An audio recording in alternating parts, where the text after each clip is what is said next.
तो जैसा कि गाइस आप थंबनेल देख के समझ ही होगी हम किस बारे में बात करने वाले हैं। तो क्या 25% रैली में हम मतलब बना सकते हैं, और अगर हम बना पाते हैं तो इसका क्या रिजल्ट होगा और पॉसिबल है या नहीं है, इसके बारे में बात करने वाले हैं। तो बेसिकली उमर पंजाबी नाम का एक ट्रेडर है जिसे इन्वेस्टर भी कहता था। राज समानी के पॉडकास्ट में मैंने इसको देखा था, बट ये पॉडकास्ट अब वहाँ पे नहीं है, इसका कंट्रोवर्सी चल रहा है। बट हम इसके पीछे का रिटर्न देखते हैं कि हम इससे क्या सीखने को मिलता है, कि क्या वो रिटर्न अगर होता है अचीवेबल तो हम 5 साल में क्या मतलब कितना अमाउंट ऑफ मनी हमारे पास होगा, तो उसका हम कैलकुलेशन आज की इस वीडियो के अंदर देखने वाले हैं। ठीक है, तो कैपिटल की तरफ चलते हैं सिंपली। तो मैंने यहाँ पे एक फॉर्मेट तैयार किया हुआ है जिसके अंदर आपको समझ में आ जाएगा सिंपली तरीके से। फॉर्मेट में अगर आप देखोगे तो आपका मंथ है, मान लो मंथ से स्टार्ट किया हुआ मैंने, मंथ यहाँ पे है 12 मंथ का। कैपिटल है जो अपनी स्टार्टिंग कैपिटल मैंने मिनिमम एक बार के लिए 50,000 रखा है, आप अपने अकॉर्डिंग यहाँ पे कुछ भी रख सकते हो। और 25 रिटर्न, क्योंकि जो उस पॉडकास्ट में था जो उमर पंजाबी ने बताया था कि उसने वो 25% रिटर्न निकालता है एवरी मंथ। अगर वो एवरी मंथ इतना रिटर्न निकालता है तो अगले 5 साल में उसका क्या लेवल होने वाला है, तो वो चीज़ देखेंगे कि यहाँ पे अगर 50,000 का उसका रिटर्न है, 50,000 का स्टार्टिंग कैपिटल है और वो मतलब 25% एवरी मंथ निकाल रहा है, यहाँ पे मंथ का कैलेंडर एवरी मंथ निकाल रहा है, तो उसका एक महीने के बाद जो रिटर्न होगा वो 62,500 होगा। नेक्स्ट मंथ 62,500 से स्टार्ट करके उस मंथ में उसका रिटर्न होगा 78,125 रुपीज़, और थर्ड मंथ में उसका होगा 97,656 रुपीज़। फोर्थ मंथ में मतलब फोर्थ मंथ में उसका कैपिटल ऑलमोस्ट डबल हो गया है कि 50,000 से स्टार्ट किया था, यहाँ पे डबल से भी ज़्यादा 1,22,070 रुपये हो चुका है। और इसी चीज़ को अगर हम आगे कंटिन्यू रखते हैं तो अब फिर से 4 साल की बात करें तो 5वें महीने में उसका कैपिटल हो जाएगा 1.5 लाख, और छठे महीने में उसका कैपिटल हो जाएगा ऑलमोस्ट 2 लाख के आसपास।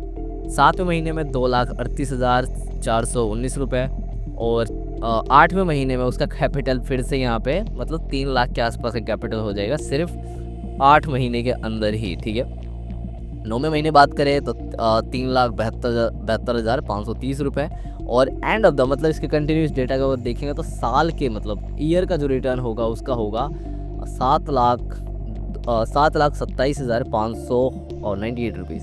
मतलब वो 1 ईयर के अंदर इतना निकाल रहा है। जो उसका रिटर्न अगर यहाँ पे देखोगे वो है 1355% के आसपास का रिटर्न होगा कैलकुलेशन के अकॉर्डिंग हम देखें तो। ठीक है, और अगर यही चीज़ कंटिन्यू करता है तो वो सेकंड ईयर मतलब ये सेकंड ईयर है, वो रोल के अकॉर्डिंग देखा जाए तो वो 2 करोड़ रुपए कमा लेगा। ठीक है, 2 करोड़ रुपए। अब अगर इसी चीज़ को हम मंथ वाइज फिर से आगे कंटिन्यू करते हैं, आगे मतलब कंटिन्यू आगे करते हैं 5 साल तक, तो वो रिटर्न एक ह्यूज अमाउंट ऑफ मनी कमा सकते हैं। ह्यूज मतलब उसके पास इतना पैसा है कि उसको किसी भी चीज़ के लिए सोचना भी नहीं पड़ेगा कि ये पॉडकास्ट ये वो गाड़ी गुड़ी दिखाना भी नहीं पड़ेगा। मतलब यहाँ पे हो जाएगा उसका कैपिटल ऑलमोस्ट 3,000,262, मतलब 3262 करोड़ रुपीज़ उसके पास हो जाएगा विद इन 5 ईयर। मतलब भाई उसको और कुछ ये सेलिंग कोर्स वगैरह सेलिंग वगैरह करने की जरूरत ही नहीं पड़ेगा। और इसी से आपको यहाँ पे एक चीज़ सीखने को मिलता होगा कि सामने वाला जो कुछ भी कह रहा है वो एक परफेक्ट सही नहीं हो सकता।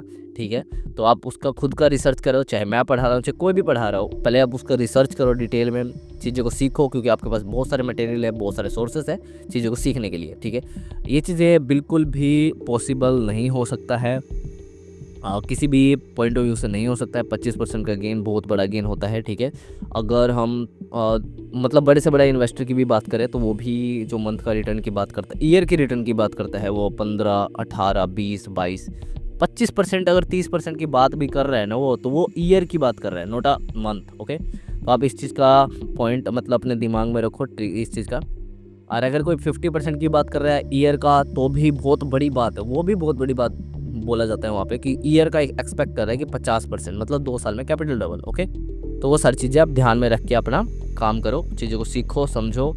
और ट्रेडिंग एक बहुत मतलब डिफ़िकल्ट प्रोफेशन है, एक दिन के अंदर आप इसके अंदर मास्टरी नहीं कर सकते। ईयर्स ऑफ का एक्सपीरियंस लगता है, धीरे धीरे आप चीज़ें सीखते हो, एक्सपीरियंस करते हो, गलतियाँ करते हो, बट धीरे धीरे सीखते हो। ठीक है, तो ये सारी चीज़ें मैटर करती है। तो मैं यही बोलना चाहूँगा कि हर एक चीज़ पे विश्वास मत करो, पहले खुद रिसर्च करो, पढ़ो, देन उसके बाद अप्लाई करो। ओके, तो मिलते हैं फिर एक और नए वीडियो के साथ। Once again keep learning and keep growing.